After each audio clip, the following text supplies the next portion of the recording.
పరిశుద్ధుడా, సర్వశక్తిమంతుడా, మీ నామానికి వందనాలు, స్తోత్రాలు తండ్రి. మీరు మాతో ఉన్నారు, మీరు మమ్మల్ని బలపరుస్తున్నారు, మీరు మమ్మల్ని కాస్తున్నారు, మమ్మల్ని శిక్షిస్తున్నారు, మమ్మల్ని రక్షిస్తున్నారు. ఏదైనా మీరే చేయగలిగారు. మీరు మాతో ఎల్లప్పుడూ ఉండి నడిపించి బలపరచండి. మీ కాపుదలయు భద్రతయు మాకు అనుగ్రహింప చేసి సహాయం చేయమని మీ పిల్లలందరినీ దీవించండి, బలపరచండి. మీ వాక్యంలో నడిపించండి, మిమ్మల్ని అర్థం చేసుకునే భాగ్యాన్ని మాకు ఇవ్వండి.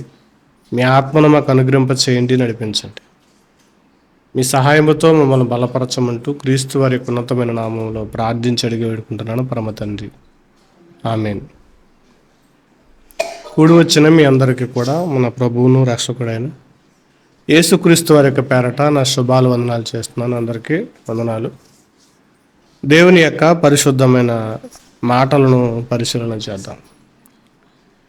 ఈరోజు విపరీతమైన మాటలు దేవుని గురించి వినబడుతున్నాయి. ఎందుకు వినపడుతున్నాయంటే కనుక ఈ మధ్యకాలంలో ఎక్కువగా యాక్సిడెంట్లు అవడం వల్ల, ఆ మధ్యకాలంలో బస్సులు హైదరాబాద్ నుంచి ముంబై వెళ్తున్న బస్సు కాలిపోయి చాలామంది చనిపోయారు. తర్వాత మరొక బస్సు యాక్సిడెంట్ అయింది, మళ్ళా హైదరాబాద్లోనే టిప్పర్ గుద్దేసింది. అలా భయంకరమైన యాక్సిడెంట్లు చూసినప్పుడు చాలామందికి వచ్చే డౌట్ ఏంటంటే కనుక వారు ఉదయాన్నే లేచి ప్రార్థన చేసుకున్నారు, లేదా పూజ చేసుకున్నారు, దేవునికి మొక్కారు, లేదా నమాజు చేశారు, ఇలా ఏదో ఒకటి చేసే వెళ్ళారు కదా, మరి దేవుడు వాళ్ళకి ఏ సహాయము చేయలేదేంటి? సరే, సహాయము చేయలేదనంటే బాగానే ఉంది, కానీ దేవుడు ఏం చేస్తున్నాడు? నిద్రపోతున్నాడా అన్న మాటలు, చాలా భయంకరమైన మాటలు కూడా మాట్లాడుతున్నారు. ఒక మనిషి దేవుని గురించి మాట్లాడేటప్పుడు చాలా జాగ్రత్తగా మాట్లాడాలి. అది హేతువాదైనా ఆస్తికుడైనా, అంటే దేవుని నమ్మిన వాడైనా నమ్మని వాడైనా కానీ దేవుని గురించి మాట్లాడేటప్పుడు చాలా జాగ్రత్తగా మాట్లాడాలి. ఏదో మనిషితో మాట్లాడినట్టు లేదా మనిషిని అన్నట్టు ఎలా పడితే అలాగా దేవుని గురించి మాట్లాడితే చాలా నష్టం అనేది చూస్తారన్నమాట. చాలా నష్టాన్ని చూస్తాడు. అసలు దేవుడు లేడు అనే దానికంటే దేవుణ్ణి ఎక్కువగా దూషించడం ఎక్కువ జరుగుతుంది. ఓకే, లేదు దేవుడు లేడు అని అనుకుంటే వాళ్ళని అలా నమ్మట్లేదని వదిలేయచ్చు. లేడన్నాడు కాబట్టి సరే, వాడు బుద్ధిహీనుడని దేవుడు చెప్పేశాడు కాబట్టి వదిలేయచ్చు. కానీ దేవుణ్ణి ఎక్కువగా ఏం చేస్తున్నారంటే కనుక దూషిస్తున్నారు, నిందిస్తున్నారు, నిందలు వేస్తున్నారు. మరి అలా నిందించేటప్పుడు సరిగ్గా దేవుని గురించి తెలియాలి, లేదా దేవుని యొక్క మాటలేదో వినాలి. దేవుని గురించి అర్థమైతే కనుక ప్రతి యాక్సిడెంట్లకి లేదా ప్రతి ప్రమాదాలకి దేవుడు ఎందుకు స్పందించట్లేదు, దేవుడు ఎందుకు పట్టించుకోవట్లేదు అనేది అర్థమవుతుంది. బైబిల్ గ్రంథంలో ఒక మాటను చూడగలిగితే రోమిలికి రాసిన పత్రిక 11వ అధ్యాయము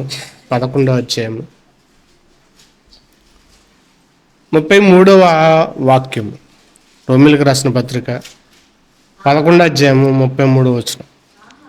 ఆహా, దేవుని బుద్ధి జ్ఞానముల బాహుళ్యము ఎంత గంభీరములు, ఆయన తీర్పులు శోధింపనంతో అసఖ్యములు, ఆయన మార్గములెంతో అగమ్యములు అంటున్నాడు. ఈ రోమా పత్రిక రాస్తున్న ఆయన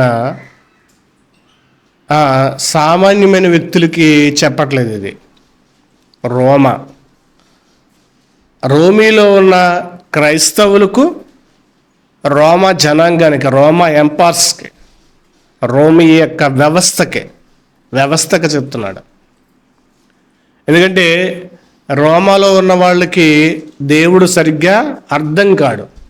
ఏది పడితే అది దేవుడు అని నమ్మేవాళ్ళు, దేన్ని పడితే దాన్ని పూజించేవాళ్ళే రోమా యొక్క ఎంపైర్స్.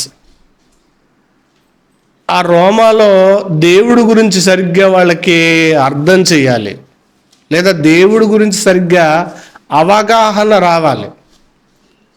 దేవుడి గురించి ఈరోజు సరైన అవగాహన లేక ఏం చేస్తున్నారంటే దేవుణ్ణి అపార్థం చేసుకుంటున్నారు. అపార్థం చేసుకుంటే సరే, అపహాసం కూడా చేస్తున్నారు, వేళన చేస్తున్నారు, నిందిస్తున్నారు. ఇప్పుడు రోమాలో ఉన్న ఆ సంఘానికి రాస్తే ఉన్నాడంటే, ఆహా, దేవుని యొక్క బుద్ధి జ్ఞానముల గురించి, దేవుని యొక్క బుద్ధి జ్ఞానములు ఏంటో నీకు తెలుసా?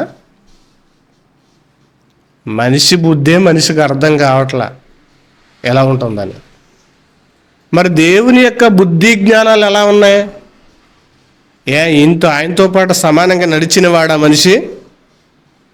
ఆయనతో పాటు షికారు చేసినవాడా? ఆయనతో పాటు పుట్టినవాడా? కాదు. అసలు ఆయన్ని కనుగొనడమే ఈరోజు శాస్త్రానికే అందట్లేదు. దేవుణ్ణి కనుగొనడమే శాస్త్రానికి అందట్లేదు. దేవుణ్ణి ఎలా పడితే అలా మాట్లాడడానికి గల కారణం ఏంటంటే, ఏది పడితే అది దేవుడు అని అనేసుకోవడం బట్టే ఈరోజు దేవుని సులకన భావంగా చూస్తున్నారు. చాలా సులకన భావంగా చూస్తున్నారు దేవుణ్ణి. కనపడే ప్రతిదీ దేవుడని పెట్టేయడం, నదిని, లేకపోతే జంతువులను, కొండలను, ప్రతి దాన్ని దేవుడు చేసేయడం బట్టి ఈ రోజున దేవుడంటే ఒక సులకన భావము ఏర్పడిపోయింది. అసలు ఆయన బుద్ధి జ్ఞానములు ఎలాంటివో మనిషికి తెలియదు.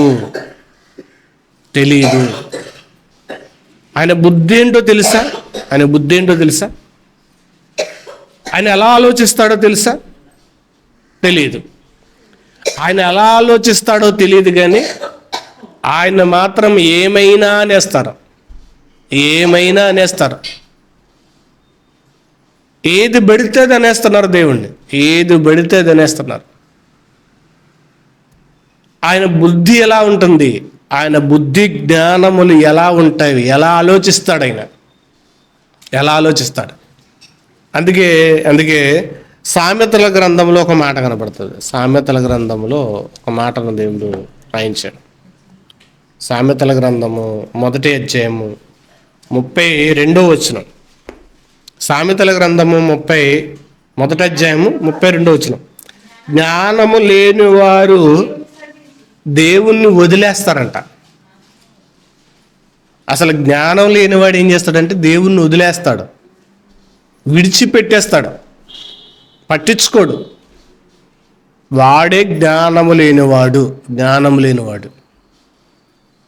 వాళ్ళని ఏమంటారంటే కనుక నాస్తికులు అంటున్నారు. దేవుని నమ్మని వాళ్ళని ఏమంటారంటే నాస్తికులు అంటారు. దేవుడు ఏమంటాడంటే జ్ఞానము లేనివాడు. మర్యాదగా మాట్లాడాడు ఇక్కడ. కీర్తన గ్రంథంలో అంటే బుద్ధిహీనుడు, స్టూపిడ్ ఫెలో. బుద్ధిహీనుడు ఎవరు? దేవుణ్ణి నమ్మనివాడు. వాడేనంటే దేవుని అర్థం చేసుకుని వాడు కూడా అలాంటి వాడే.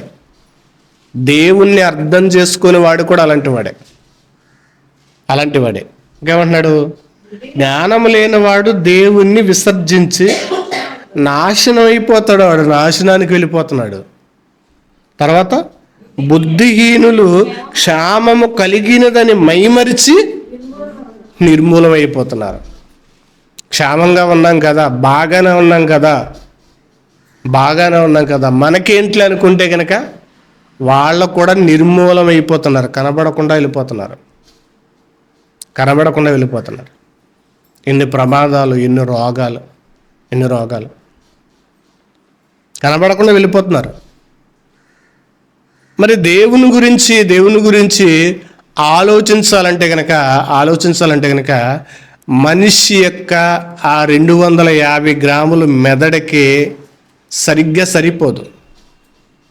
ఆయన గురించి పూర్తిగా తెలుసుకోవాలంటే ఏమేమంటాడంటే, దేవుని గురించి వినబడుచున్నదంతా కూడా మిక్కిలి మెల్లనైన గుసగుస వంటి శబ్దం. దేవుని గురించి వినబడుతుంది, కనబడుతుంది. ఈ రాసినవి కూడా, బైబిల్లో రాసినవి కూడా ఎంతవరకు అంటే కనుక మెల్లనైన శబ్దం. గుసగుసలాడతారు కదా చెవి దగ్గరకు వచ్చి, అంటే పక్కవాడికి కూడా వినబడకూడదని మాట్లాడే దాన్ని ఏమంటారంటే గుసగుస. పక్కవాడికి వినపడకూడదు అంటే దేవుడి గురించి అంత సమాచారమే తెలుసు. ఆయన అందిపించుకోవడం కానీ, ఆయన అర్థం చేసుకోవడం కానీ చాలా విషయం ఉంది. అదే సంగతిని తెలుసుకుందాం. ఇంకా చూద్దాం. మళ్ళా రోమిలికి రాసిన పత్రిక వద్దాం. మళ్ళా చదవండి. 33 వచనం. ఆహా, దేవుని బుద్ధి జ్ఞానముల బాహుళ్యం ఎంతో గంభీరములు, ఆయన తీర్పులు శోధింపనంతో అసఖ్యములు అన్నాడు.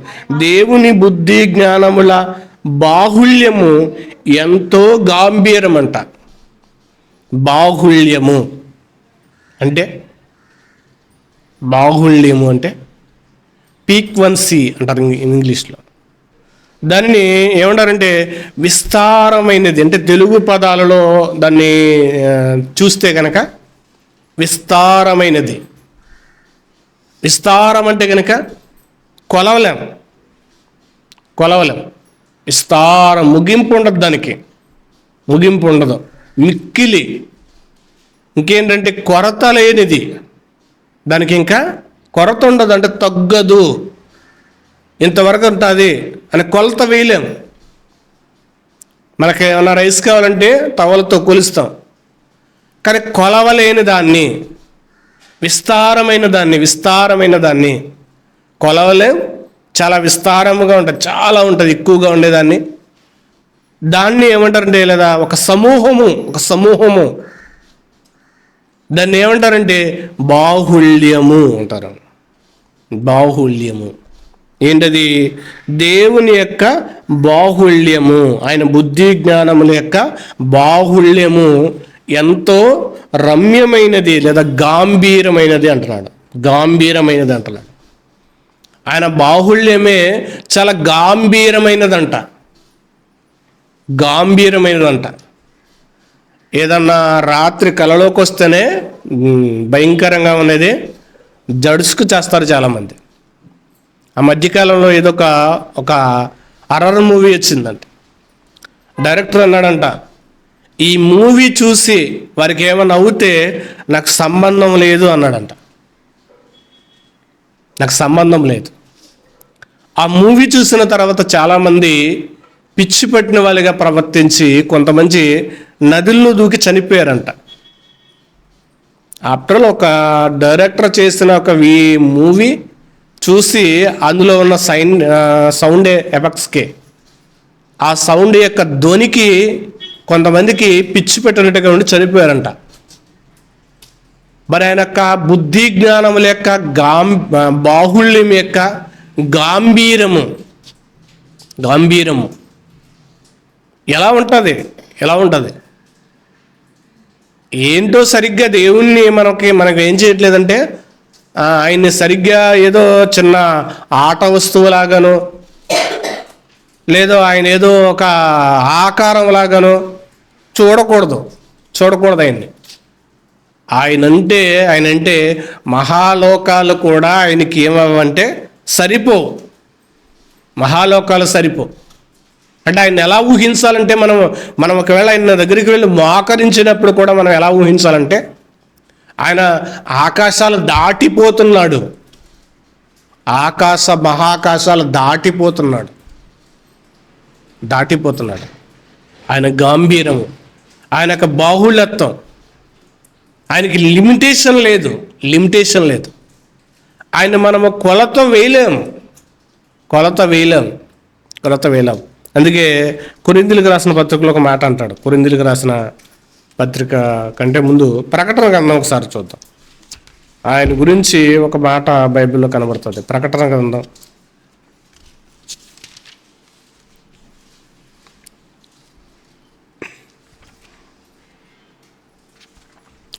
గ్రంథం మొదటి అధ్యాయం 15వ వచనం. ఆయన పాదములు కొరములు పుట వేయబడి ఉన్నవి, మొరయుచున్న అపరంజితో సమానం. ఆయన కంఠస్వరము విస్తార జల ప్రవాహ ధ్వనిలా ఉందంట. ఆయన కంఠస్వరం అంటే మాట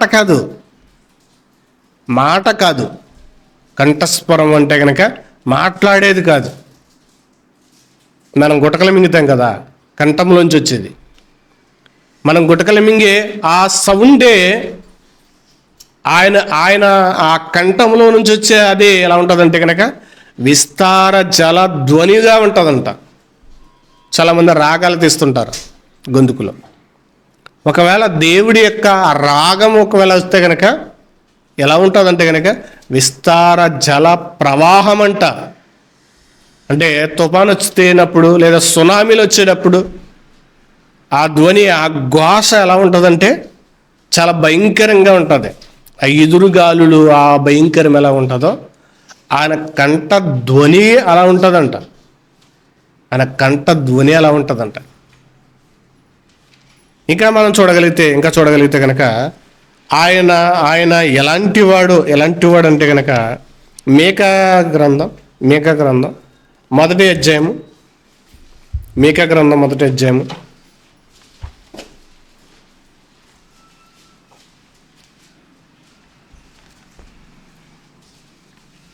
4వ వచనం.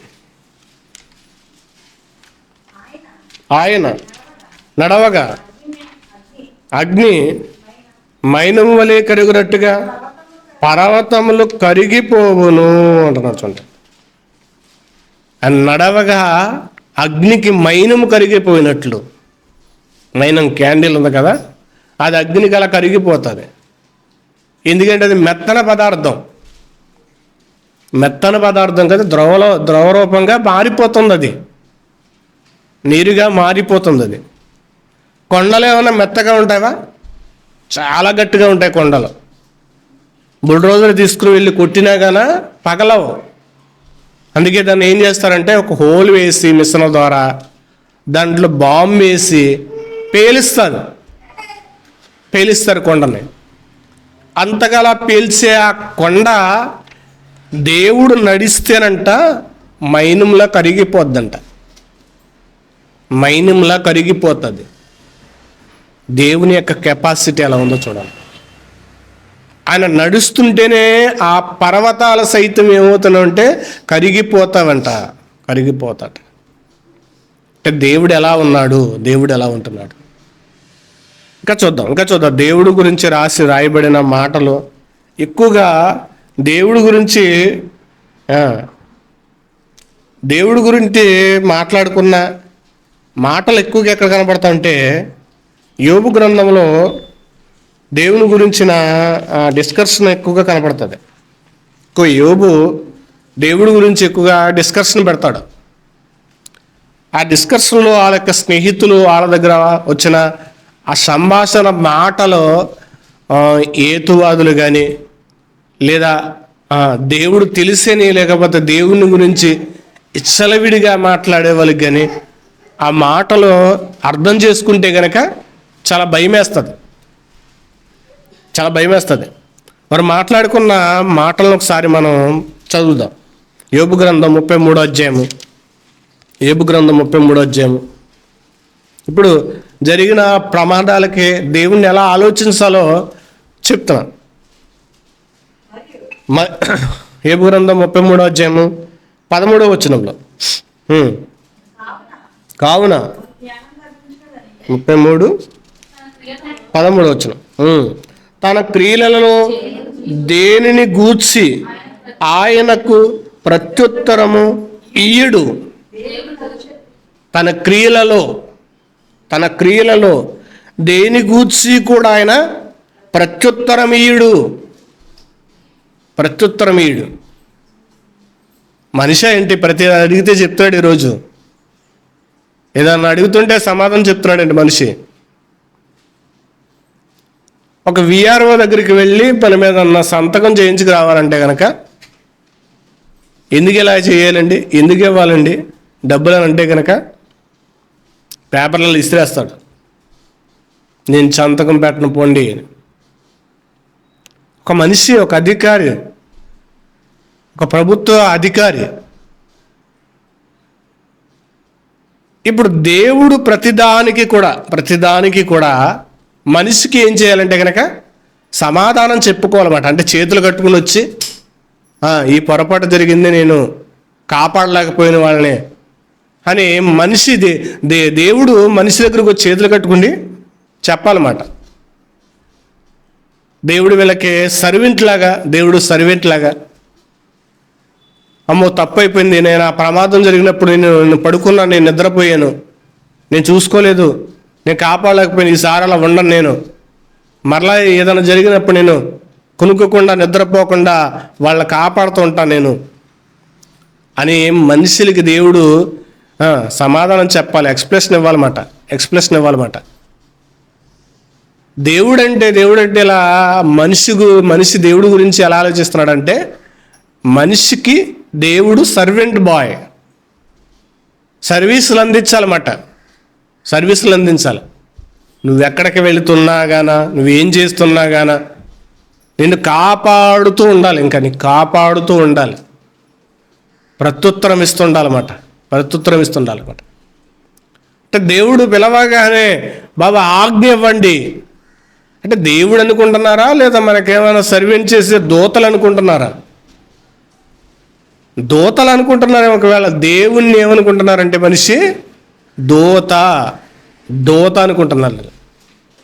లేకపోతే మన ఇంటి ముందు కాపలా కాసే వాచ్మెన్ అనుకుంటున్నారు. కాదు, ఆయన మనుషులకు తన క్రియలలో దేని గురించి ఆయన ప్రత్యుత్తరమీయుడు. మీకు చెప్పాల్సిన అవసరత ఆయనకి లేదు. ఎందుకంటే మనుషులను కలగజేసింది ఆయన కాబట్టి, కలిగించిన వాడు ఆయన కాబట్టి ఆయన్ని మనం ఏం చేయకూడదంటే డిమాండ్ చేయకూడదు. ఈరోజు అందరూ డిమాండ్ చేస్తున్నారు దేవుణ్ణి. ప్రాధేయపడాలి కానీ దేవుణ్ణి డిమాండ్ చేయకూడదు. నువ్వు అలా చేస్తున్నావేంటి, ఇలా కాపాడలేకపోయావేంటి, డిమాండ్లు ఎక్కువైపోయినాయి ఈరోజు మనిషికి. మనిషి బ్రతుకే సరిగ్గా లేదు. కానీ ఈరోజు మనిషి ఏం చేస్తున్నాడంటే దేవుణ్ణి డిమాండ్ చేస్తున్నాడు. నువ్వు అలా చేసేవేంటి, ఇలా చేసేవేంటి, ఇలా చేస్తున్నావేంటి.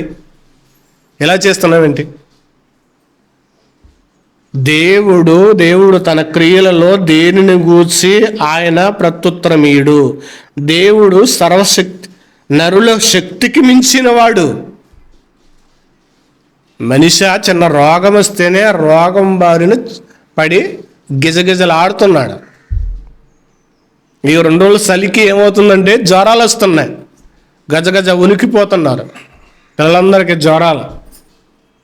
ఈ జ్వరాలకే మనిషి ఏం చేస్తున్నాడంటే గజగజలు ఆడిపోతున్నాడు, పరిగెత్తేస్తున్నాడు డాక్టర్ దగ్గరికి. ఆప్టర్లోకి వచ్చిన ఒక చలి జ్వరానికే భయపడిపోయి వైద్యుల దగ్గరికి పరిగెత్తేసే మనిషి దేవుణ్ణి అనే ఆ పొజిషన్లో ఉంటున్నాడు. మనిషి దేవుని మీద నింద వేసేవాడుగా ఉంటున్నాడు. దేవుడు నరుల శక్తికి మించినవాడు. నీవేళ ఆయనతో పోరాడుచున్నావు. ఆయనతో పోరాటమే. సేమెళ్ళంట ఏనుగుతో యుద్ధానికి వెళ్తానందంట.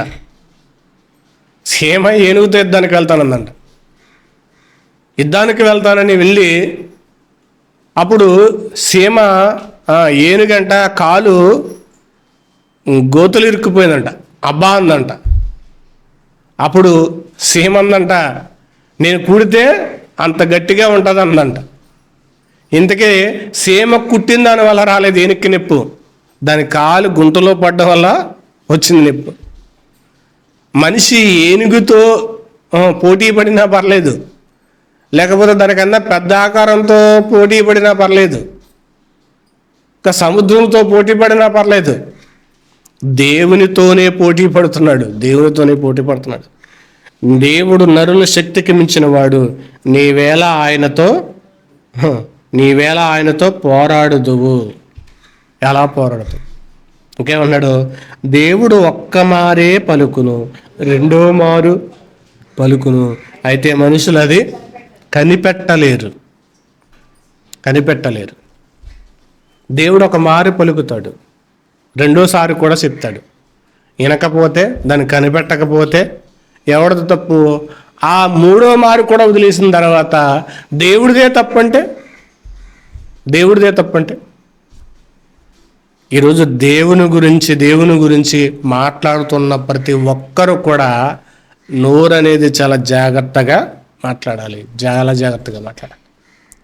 జరిగే ప్రమాదాలకి దేవుడే కారణం, దేవునిదే తప్పు అంటే, వచ్చే విపత్తులకి కూడా దేవునిదే తప్పు అని దేవుణ్ణి ఒక మనిషిని అన్నట్టుగా మాట్లాడడం అనేది ఈరోజు మనిషికి అలవాటైపోయింది. ఇంకా చూద్దాం, యోబు గ్రంథంలోనే ఇంకా కొన్ని విషయాలు చూద్దాం. యోబు గ్రంథం 34వ అధ్యాయం 21వ వచనం. 34వ అధ్యాయం 21వ వచనం. ఆయన దృష్టి నరుల మార్గం మీద నుంచబడి ఉన్నది, ఆయన వారి నడకలన్నిటినీ కనిపెట్టి చూచుచున్నాడు అన్నాడు. చూడండి, ఆయన దృష్టి నిన్ను కాపాడడానికే కాదు, నీ ప్రవర్తన మీద ఉందంట. నీ ప్రవర్తన మీద ఉంది. దేవుడి దృష్టి అంతా కూడా మనిషి ప్రవర్తన ఎలా ఉంది, వాని మార్గాలు ఎలా ఉన్నాయి.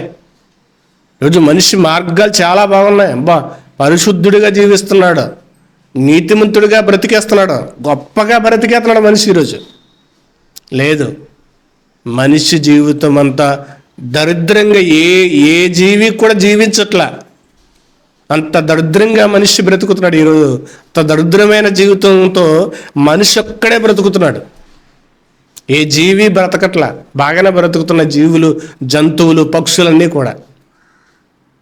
కానీ మనిషి జీవితం మాత్రం చాలా దరిద్రంగా ఉంది, చాలా భయంకరంగా ఉంది, చాలా నీచమైనదిగా ఉంది. దేవుడు వాటిని చూస్తున్నాడు. ఆయన బుద్ధి గురించి లేదా ఆయన జ్ఞానం ఏంటో నీకు తెలియదు. ఆయన ఆలోచన ఏంటో నీకు తెలియదు. మన ఆలోచన ఏంటంటే ప్రమాదం వచ్చినప్పుడు కాపాడలేదే, ప్రమాదం వచ్చినప్పుడు ఆయన రక్షించలేదే. కానీ ఆయన బుద్ధి ఎలా ఉందంటే కనుక నీ మార్గం మీద ఉంది. నువ్వు ఇంకా తప్పు చేసలేదు, ఇంకా భయంకరం జీవించి చనిపోతావేమో అని నీ మీదే మనసు పెట్టుకుని ఆయన ఆలోచిస్తున్నాడు.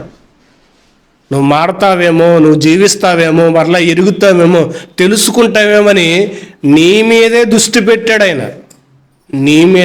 పెట్టాడు. అది ఆయన యొక్క మనసు. ఆయన వారి నడతలన్నిటినీ కనిపెట్టి చూచుచున్నాడు. దుష్క్రియలు చేయవారు దాగుకొనుటకు చీకటైన మరణాంధకారమైనను లేదు. అసలు తప్పించుకునే అవకాశం లేదు ఎవరికి కూడా. దేవుణ్ణి అనేవాడికి కానీ, దేవుణ్ణి దూషించేవాడికి కానీ, దేవుణ్ణి ప్రశ్నించేవాడికి కానీ తప్పించుకునే ఆలోచన మాత్రం లేదు. ఇంకా ఆయన గురించి రాయబడిన మాటలు మనం చూస్తే కనుక మళ్ళీ రోమిలికి రాసిన పత్రిక మళ్ళీ వెళ్దాం. 11:33 చదువుదాం. ఆహా, దేవుని బుద్ధి జ్ఞానముల బాహుళ్యమంతో గంభీరము, ఆయన తీర్పులు శోధింపనంతో అసఖ్యములు, ఆయన మార్గములెంతో అగమ్యములు అనొచ్చుంది. ఆయన మార్గములెంతో అగమ్యములు. అగమ్యములు అంటే ఆయన తీర్పులు శోధింపనంతో అసత్యం. ఆయన తీర్పులను శోధించడానికి ఎవరికి కూడా సాధ్యపడదు, అసలు వల్ల కాదు. ఆయనకే తీర్పు తీర్చేలాగా ఉంటున్నారు, కానీ అసలు ఆయన తీర్పులు తెలుసుకోవడం కూడా మనిషికి ఏం కాదంటే కనుక వల్ల కాదు. ఆయన అర్థం చేసుకోవడం కూడా మనిషికి రావట్లా. ఆయన ఎంత అర్థం కావాలో అంతా కూడా దేవుడు ఏం చేశాడంటే రాయించాడు. ఎంత అర్థం కావాలో, ఏం చెప్పాలో, ఏం చెయ్యాలో అంతా రాయించాడు. రాసినవి చెబుతుంటేనే ఈరోజు మారట్లా. రాసినవి చెబితేనే మనిషి మారట్లేదు, ఈరోజు తెలుసుకోవట్లేదు, ఆయన్ని ఎరగట్లేదు, ఆయన్ని సరిగ్గా అర్థం చేసుకోవట్లేదు రాసినవి చెబుతుంటేనే. ఇంకా ఆయన యొక్క బుద్ధి జ్ఞానముల యొక్క లేదా ఆయన యొక్క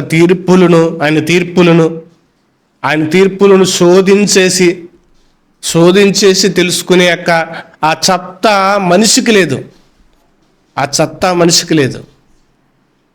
మనిషి యొక్క ఆ జ్ఞానం లేదా ఆ బలం ఎంత అంటే కనుక గడ్డి పరక లాంటిది, ఆవిరి లాంటిది.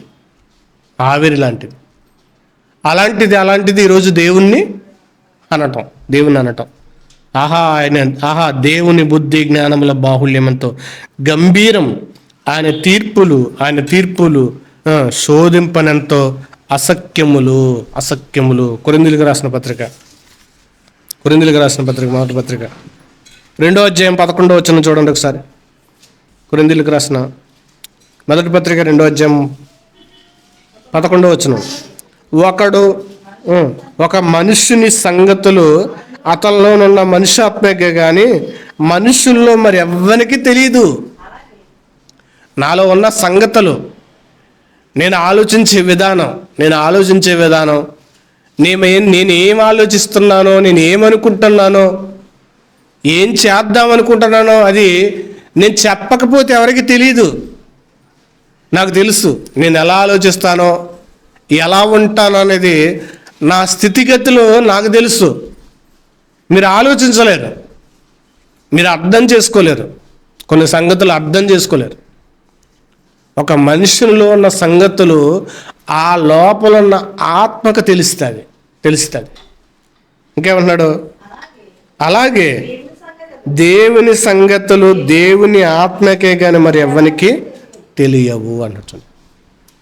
దేవుని సంగతులు ఈరోజు మనిషి ఏం చేయాలనుకున్నాడంటే తెలుసుకోవట్లేదు. దేవుని యొక్క సంగతులు ఈరోజు మనిషి ఏం చేయట్లేదంటే ఎరగట్ల. ఏదో మనిషిని ఆలోచించినట్టుగానే ఈరోజు ఏమంటున్నాడంటే ఆలోచిస్తున్నాడు. ఊరికే ఈరోజు దేవుణ్ణి అనేవాళ్ళే. మళ్ళా యోబు గ్రంథం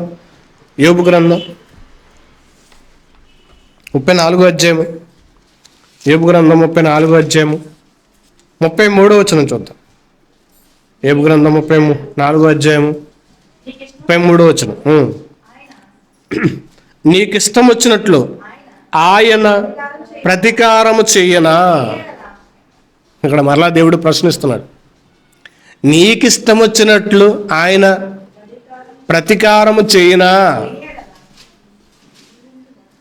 నీకు ఇష్టం వచ్చినట్లు ఏమైనా ఆయన ప్రతీకారం చేస్తాడా? నీకు నచ్చేటట్లు ఇంట్లో ఇద్దరు భార్య భర్తలే ఒకరికి నచ్చేటట్టు ఒకరు ఉండట్లా.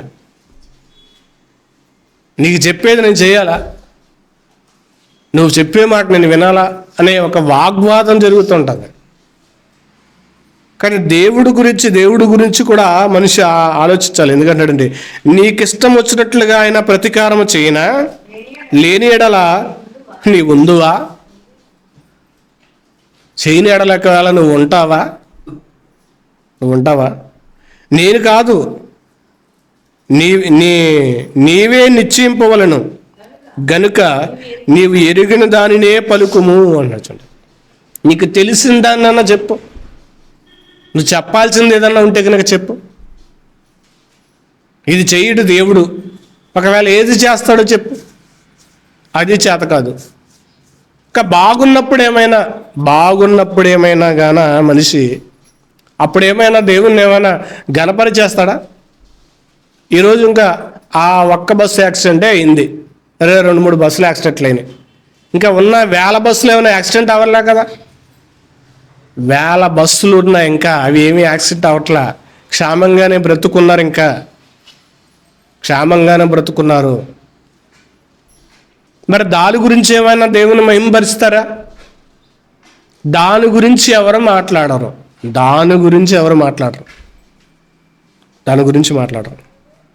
నేను కాదు, నీవే నిశ్చయింపవలను గనుక నీవు ఎరిగిన దానినే పలుకుము అన్నాడు. ఇంకా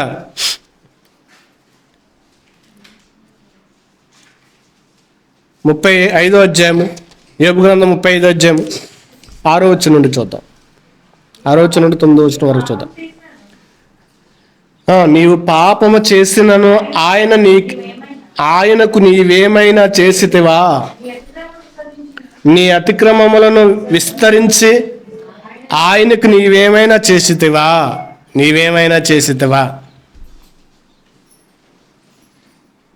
ఇక్కడ ప్రతి మనిషి కూడా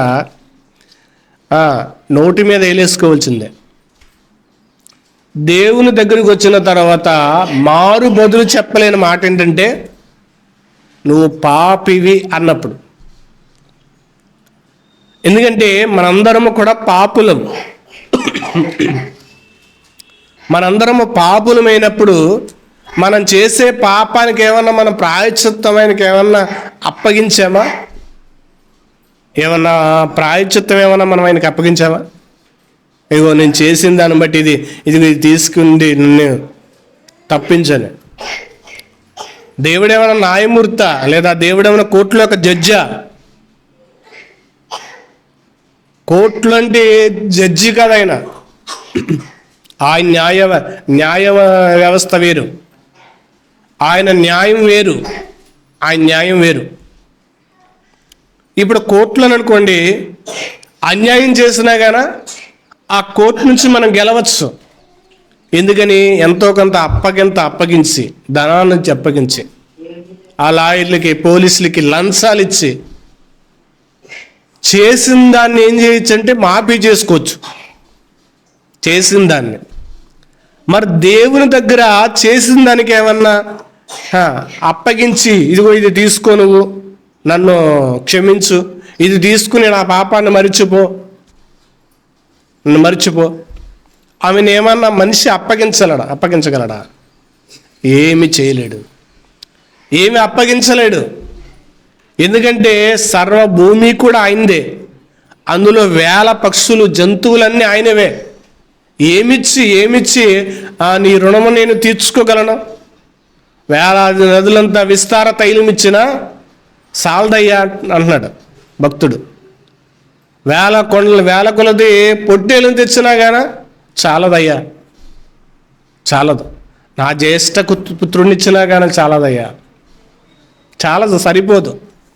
దేవుడికి అప్పగింతలు చెప్పడానికి మనిషికి చాలదు. అప్పగింతలు మనిషి చెప్పలేడు. ఇది తీసుకో, ఇది తీసుకున్నాను వదిలే అనటానికి మనిషి దగ్గర ఏమీ లేదు. అదే అన్నాడు, నీవు పాపము చేసి ఆయనకి నీవేమైనా చేసితివా? పాపం చేసి ఆయనకి ఏమైనా చేసేవేంటి? ఆయన నేను మా పాపాన్ని మాఫీ చేయడానికి ఏమైనా చేసేవేంటి? ఏదన్నా ఇచ్చేసేవేంటి? నీ అతిక్రమములను విస్తరించినను ఆయనకి నీవేమైనా చేసితివా? అతిక్రమములు విస్తరించేస్తున్నాయి, దాన్ని అడ్డుకట్లు వేయలేకపోతున్నాడు, దాన్ని ఆపలేకపోతున్నాడు మనిషి. దానికి ఏమైనా చేసావా? ఇదిగో నా అతిక్రమములకి ఇంత బంగారం ఇస్తున్నా, నా పాపాలకి ఇదిగో ఇంత డబ్బు ఇస్తున్నా, ఇంత పొలం ఇస్తున్నా అని ఏమైనా అప్పగించారేంటి? ఎవరు అప్పగించాల. అందుకే అంటే రోమిలికి రాసిన ఉచితముగా నీతిమంతులుగా తీర్చబడ్డారు. ఉచితముగా ఆయన కృప. నీ అతిక్రమములు విస్తరించి ఆయనకు నీవేమైనా చేస్తావా? నీవు నీతిమంతుడు అయినను ఆయనకు నీవేమైనా ఇచ్చి ఉన్నావా? నువ్వు నీతిమంతుడు అయ్యిండి కూడా ఆయనకి ఏమైనా ఇచ్చావా? అంటే పాపం వదిలేసిన తర్వాత అయినా ఆయనకి ఏమైనా ఇచ్చావా? ఏమీ లేదు, ఏమీ లేదు. మనం సరిగ్గా దేవుని ఆరాధించడానికే మనము రాం. మనం సరిగ్గా దేవునికి సమయాన్నే మనం ఇవ్వం. మనం ఏదైనా పని విషయంలో కలిగితే కనుక దేవుణ్ణి కూడా మనం ఏం చేస్తామంటే పక్కన పెట్టేస్తాం. దేవునికి సమయాన్ని ఇమ్మం. దాన్ని కూడా దేవుని యొక్క సమయాన్ని కూడా మనం ఏం చేస్తామంటే కనుక వాడేసుకుంటే వినియోగించేసుకుంటాం ఆయనకి ఇవ్వకుండా. ఇక్కడ అన్నాడు, నీవు నీతిమంతుడు అయినను ఆయనకి నీవేమైనా ఇచ్చి ఉన్నావా? ఈరోజు బాప్తిజం తీసుకుని నీతిమంతులైన తర్వాత కూడా ఏమైనా ఇస్తున్నారంటే కనుక ఏమీ ఇవ్వలేకపోతున్నాం. ఆయనవే వాడేస్తున్నాం, ఆయనవే తీసుకుంటున్నాం, ఆయనవే మనం ఏం చేస్తున్నామంటే దొంగిలించేస్తున్నాం. తర్వాత ఆయన నీ చేత ఏమైనా తీసుకొనినా. మనిషి ఏమైనా దేవునికి ఏమైనా ఇచ్చాడండి?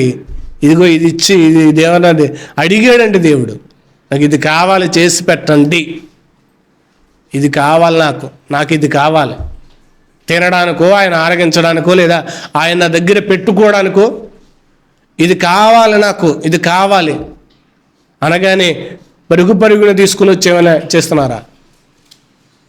ఏదీ లేదు. నీవు నీతిమంతుడు అయినను ఆయనకి నీవేమైనా ఇచ్చుతున్నావా? ఆయన నీ చేత ఏమైనా తీసుకునినా. నీ వంటి మనుషులకే నీ చెడుతనపు ఫలము చెందును, నరులకే నీ నీతి ఫలము చెందును. చెడుతనమంతా మందే, చెడుతనం యొక్క ఫలమంతా మందే. ఆ ఫలాలు ఆయనకి ఏం చేసుకుంటాడో? ఆయన ఏమో తింటాడయ్యి, ఆయనకి అక్కర్లేదు. మీ చెడు తలంపుల నుంచి దూరముగా పారిపోండి అన్నాడు. వాటిని దూరంగా వదిలేసి రండి అన్న దగ్గరికి అన్నాడు. నీ వంటి మనుషులకే చెడు తలంపు ఫలము చెందును, నరులకే నీ నీతి ఫలము చెందును. అనేకులు బలాత్కారము చేయుట వలన జనులు కేకలు వేయుదురు. బలవంతుల భుజబలము నుండి భయపడి సహాయము కొరకు కేకలు వేయుదురు. ఏదన్నా ప్రమాదం జరిగితే కనుక వాడిని రక్షించుకోలేడు, కేకలయ్యాలి ఎదుటివాడు సహాయం చేయడానికి. అలాంటి మనిషి దేవునికి ఏం చేస్తాడు? ఏదైనా ప్రమాదం వస్తే, మొన్న వరదల్లో చిక్కుకుపోతే కనుక దాని యొక్క రక్షించే వ్యవస్థలో తాడు కట్టుకుని వెళ్ళి ఆ షర్ట్ చేసుకుని వెళ్ళి దూకి రక్షించారు. కేకలు వేస్తే ఎవరు కాపాడగలరు? అందుకే అంటున్నాడు, బలవంతుల భుజబలమునకు భయపడి సహాయం కొరకు కేకల వేయదు. బలవంతుల యొక్క భుజబలం అంటే బాగా బలం ఉన్నవాడి మీద మనం దెబ్బలాటికి వెళ్ళామనుకోండి, పక్కోడు వచ్చి మనల్ని రక్షించాలి, లాక్కు వెళ్ళాలి పడిపోయిన తర్వాత. అందుకే బలంగా ఉన్నవాడి మీదకి దెబ్బలాటికి వెళ్ళరు, సమవుజ్జీగా ఉండాలి, లేదా ఆడికంటే కొంచెం బలంగానే ఉండాలి. ఈరోజు మనిషిని ఆలోచించట్లే, ఒక మనిషిని పక్కన పెట్టి ఆలోచించాలి. దేవుడి దగ్గరికి వెళ్ళేటప్పుడు, దేవుని మీద మాట్లాడేటప్పుడు, దేవుని గురించి నోరెత్తేటప్పుడు బలవంతుల భుజబలమునకు భయపడి సహాయము కొరకు కేకలు వేయుదురు. ఇప్పటివరకు చెప్పిన సంగతులన్నీ కూడా మనిషికి యాప్ట్ అయ్యేవి, మనిషికి సరిపోయి. మరి ఇలాంటి మనిషి దేవుణ్ణి అనడానికి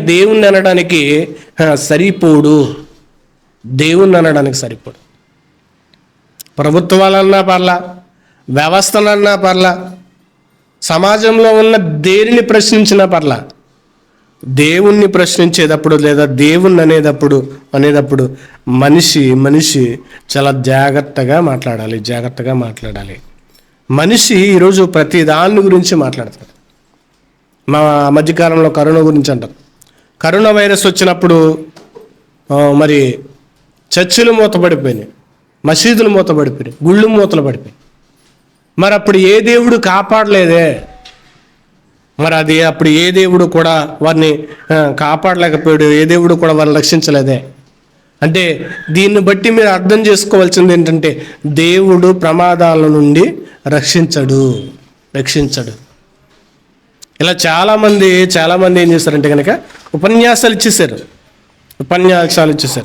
మూతపడిపోయిన దాని గురించి చదివించి మనిషి అంతా కూడా ఏం చేస్తాడంటే కనుక ఉపన్యాసాలు ఎక్కువగా ఇస్తాడు.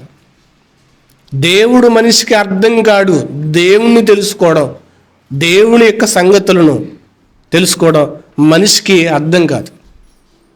దేవుణ్ణి అనేటట్టుగా, దేవుణ్ణి ప్రశ్నించేటట్టుగా మాట్లాడితే దేవుడు ఏమైనా మనిషా?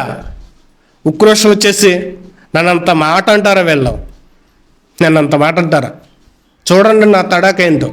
ఇప్పుడు బస్సు నుంచి అలా రాగానే అలా ఇలా గుద్దుకుపోతుంటే కానీ దేవుడు దీన్ని ఇలా తెప్పించేయాలి.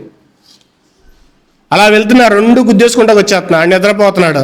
ఇప్పుడు దేవుడు మేల్కొని వెళ్ళి ఈ లారీని, ఈ బస్సుని ఇలా వస్తున్న వీళ్ళకి నిద్రపోతున్నారు కదా, ఇప్పుడు ఇలా సైడ్ చేసేయాలి.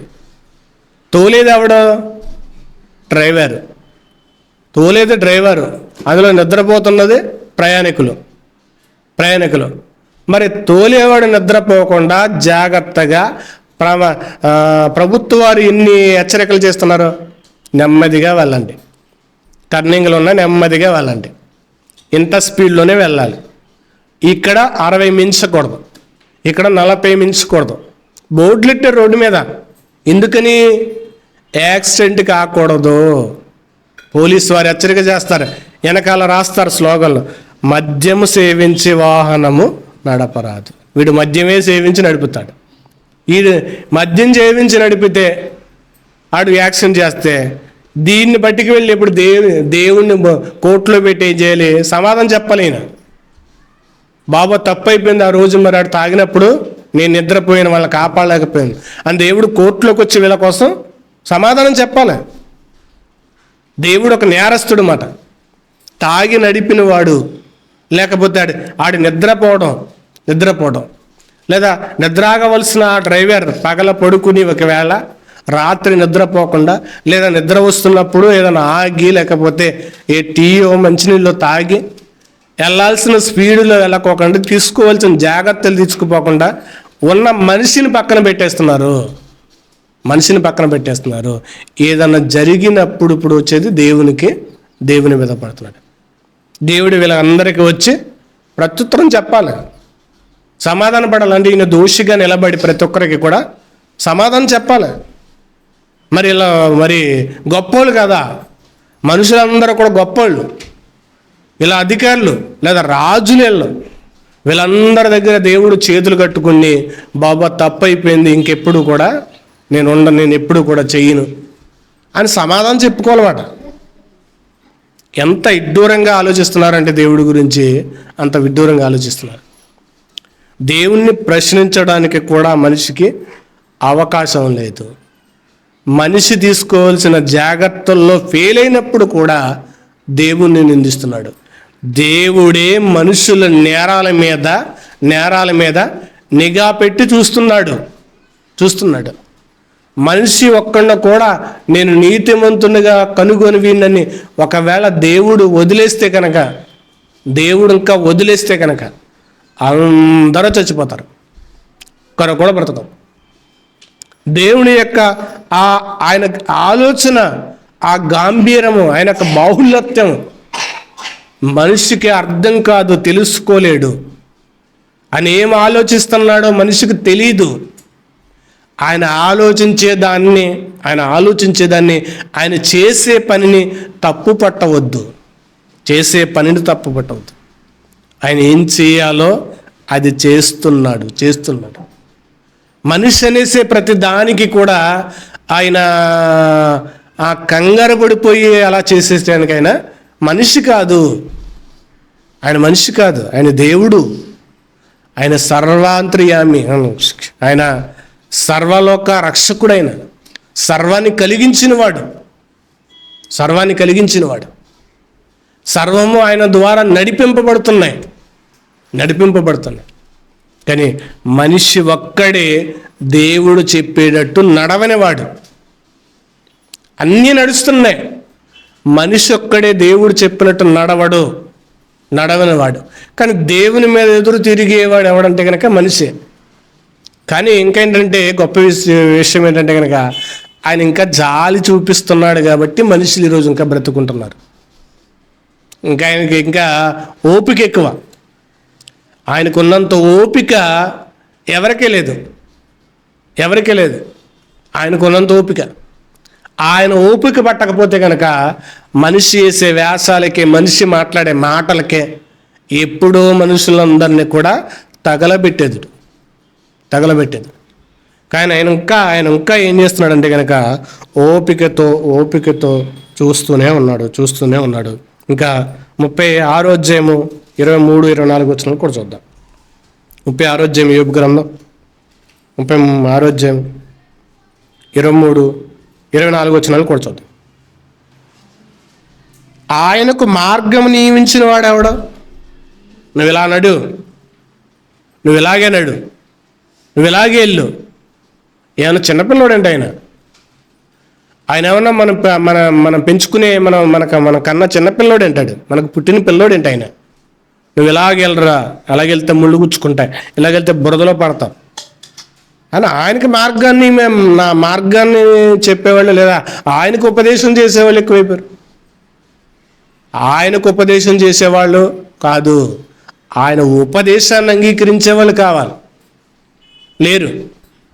ఆయనకు ఉపదేశం చేస్తారు, ఇలాగెందుకు చేయలేదు ఆయన, ఇలాగెందుకు జరుగుతుంది. ఆయనకు మార్గం నియమించిన వాడెవడో? నీవు దుర్మార్గ పనులు చేయుచున్నావని ఆయనతో ఎవడు పలుక తెగింపగలడు? ఆయన ఏమి దుర్మార్గ పనులు చేయట్లా. దుర్మార్గ పనులన్నీ చేసేదే మనం, దుర్మార్గ పనులు చేసేదే మనిషి. ఆయన అంటున్నాడు, ఎలా చేస్తున్నాడేంటి, ఇంత దుర్మార్గం ఏంటి, ఇంత దారుణం ఏంటి దేవుడు, ఇంత దారుణంగా అంతమంది నిద్రపోతున్నారు. చిన్నపిల్లలు ఉన్నారు, పసివాళ్ళు ఉన్నారు, పెద్దవారు ఉన్నారు, పెళ్ళైన వారు ఉన్నారు, ఎంతమందిని ప్రాణాలు పెట్టేసుకుంటాడు దేవుడు. దుర్మార్గం బ్రతికేది మనిషి. ఆయనకి ఉపదేశం చేస్తున్నారు. దేవునికి ఉపదేశాలు చేయొద్దు. అసలు మనిషి ఆయన అడుక్కోవాలి తప్ప ఆయన మీద ఎదురు తిరగకూడదు. బాబా నన్ను మమ్మల్ని కాపాడు అని అడుక్కోవాలి తప్ప, లేదా మమ్మల్ని రక్షించు బాబా అని అడుక్కోవాలి తప్ప ఎదురు ప్రశ్నించకూడదు. ఆయనకి ఎదురు చెప్పకూడదు, ఆయనకి ఎదురు చెప్పొద్దు. బతుమాలండి, దేవా మమ్మల్ని కాపాడు అని. కానీ బతుమాడలేదు. ఈరోజు ఎదురు తిరుగుతున్నారు, ఎదురు ప్రశ్నిస్తున్నారు. ఆయనకు మార్గం నియమించిన వాడెవడో? నీవు దుర్మార్గ పనులు చేయుచున్నావని ఆయనతో ఎవడో పలుకు తెగించును. మనుషులు కీర్తించి ఆయన కార్యములను మహిమపరుచుటకై నీవు జాగ్రత్త పడుము అన్నట్టు. నువ్వు జాగ్రత్త పడుము.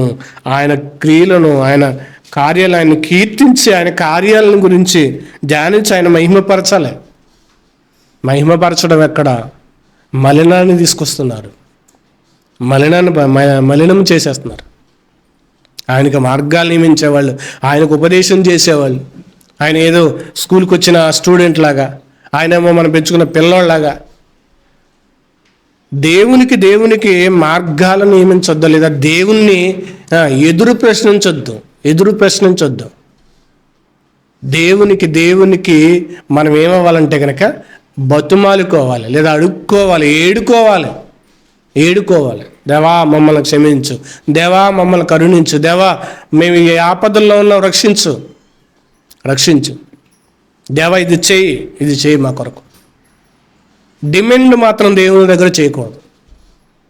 డిమాండ్లు మనకు చేసే అంత శక్తి మన దగ్గర లేదు, లేదా అంత అర్హత మన దగ్గర లేదు. ఏదైనా ఆయన ఇవ్వగా తీసుకోవాలి. ఆయన ఇచ్చినదే. ఈరోజు మనం బ్రతుకున్న ఊపిరి కూడా ఆయన ఇచ్చిందే, అన్నీ కూడా ఆయన ఇచ్చినదే. కానీ ఆయన మీద ఎదురు తిరిగే, ఆయన్ని దూషించి, ఆయన గురించి ఆయన్ని చెడ్డగా చేసే ఆలోచన, ఆ స్వభావాలు ఈరోజు మనిషి వదులుకోవాలి. ఇంకా చూద్దాం చివరిగా కొన్ని మాటలు. మరలా ఆ రోమిలికి రాసిన పత్రిక చూసుకుని ముగించుకుందాం, చాలా టైం అయింది కాబట్టి. రోమిలికి రాసిన పత్రిక చూసుకుని ముగించుకుందాం. ఆహా దేవుని బుద్ధి జ్ఞానముల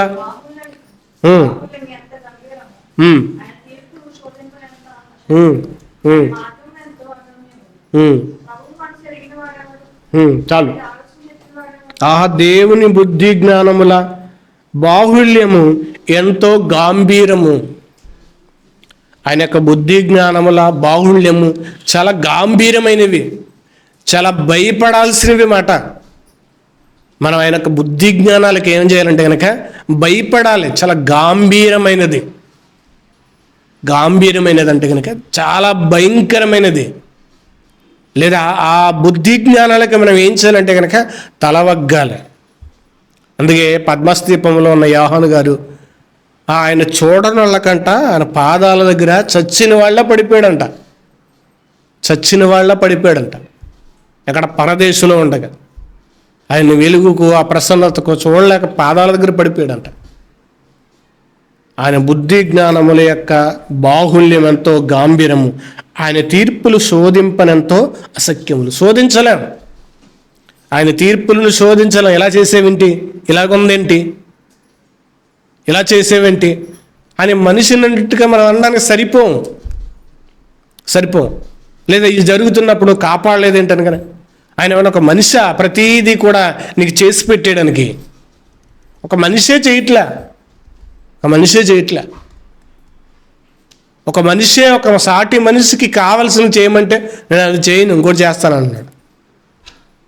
అలాంటిది ఎన్ని లోపాలు మనిషిలో ఉన్నప్పుడు దేవుణ్ణి అనే ఆలోచన, దేవుణ్ణి ఎదిరిగించే ఆలోచన, దేవుణ్ణి అనే మాటలు ఈరోజు మనిషి నిష్కర్మించుకోవాలి, విడిచిపెట్టేయాలి, వదిలేసుకోవాలి. దేవుని యొక్క బుద్ధి జ్ఞానాలను మనకి అందవు.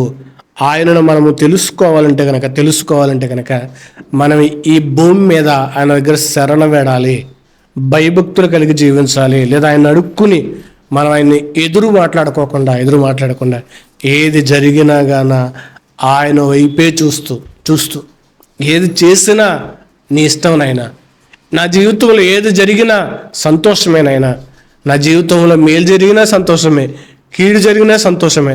నా జీవితంలో ఏదైనా నువ్వు చేసిందే కదా, నువ్వు రప్పించగా వస్తుంది కదా, నువ్వు రాకుండా, నువ్వు చేయకోకుండా ఏది రాదు కదా. నువ్వు ఏదైనా నాకు చేస్తే కనుక ఏదైనా నా కొరకే చేస్తావు, మంచిగా చేస్తావు, మేలు చేసిన కీడు చేసినని అని దేవుణ్ణి మనం ఆలోచించగలిగి, అలా దేవుని అర్థం చేసుకోగలిగితే కనుక ఆయన తీర్పులోనికి మనం వెళ్ళాం. ఆయన వచ్చేటప్పుడు ఆ తీర్పులో మనం పడం. కాబట్టి జాగ్రత్త కలిగి, భయభక్తులు కలిగి దేవుణ్ణి మాట్లాడేటప్పుడు, దేవుని గురించి ఆలోచించేటప్పుడు చాలా జాగ్రత్తగా మాట్లాడుతూ, దేవుని అర్థం చేసుకుంటూ, దేవుని యొక్క పాదాల దగ్గర మనం బ్రతుకుతాం. దేవుని పాదాలు విడిచిపెట్టుకోకుండా దేవుని పాదాల దగ్గర బతుమాలుకుంటూ, దేవుని పాదాలను మనం పట్టుకుంటూ అడిగి వేడుకునే వారిగా ఉండాలని కోరుకుంటూ, ఇంకా దేవుని ఎదిరికించే వాళ్ళందరూ కూడా, వారికి కూడా దేవుడు చక్కటి మనసును దయచేయలాగన, మరొక అవకాశం దేవుడు వారికి కూడా ఇచ్చేలాగన ప్రార్థన చేసుకుందాం. ప్రార్థన చేద్దాం. పరిశుద్ధుడా, మహోన్నతుడా, మీ స్తోత్రాలు తండ్రి. నాయన, జరిగే ప్రమాదాలకి, జరిగే విపత్తులకి నాయన ఈరోజు మనిషి కేవలం మిమ్మల్ని మాత్రమే నిందించేవాడిగా ఉంటున్నాడు. నాయన, వాళ్ళని క్షమించండి, మీ కృప చూపించండి, వారికి మారు మనసును దయచేయండి. మీరు మిమ్మల్ని సరిగ్గా అర్థం చేసుకునే భాగ్యాన్ని దయచేయండి. మీ ఆత్మను, శక్తిని అనుగ్రహింపచేసి కృప చూపించమంటూ ప్రతి విషయానికి నాయన కంగారు పడి సమాధానము చెప్పాలి చిన్న అవసరత, చేసే పాపానికి, చేసే పనికి నాయన ప్రత్యుత్తరం ఇవ్వాల్సిన వాడు మనిషి. కానీ నాయన మిమ్మల్ని అని వ్యక్తిగా తయారవుతున్నాడు. నీ కృపా కనికరము వాళ్ళకి చూపించి, క్షమించి, మార్చి వాళ్ళు మీ వైపుకు నడిపించి సహాయం చేయమని, నీ పిల్లలుగా మిమ్మల్ని అర్థం చేసుకునే భాగ్యాన్ని, ధన్యతను మాకు అనుగ్రహింపచేసి నడిపించమని క్రీస్తు వారి ఉన్నతమైన నామములో ప్రార్థించి అడిగి వేడుకుంటున్నాం పరమ తండ్రి. ఆమేన్.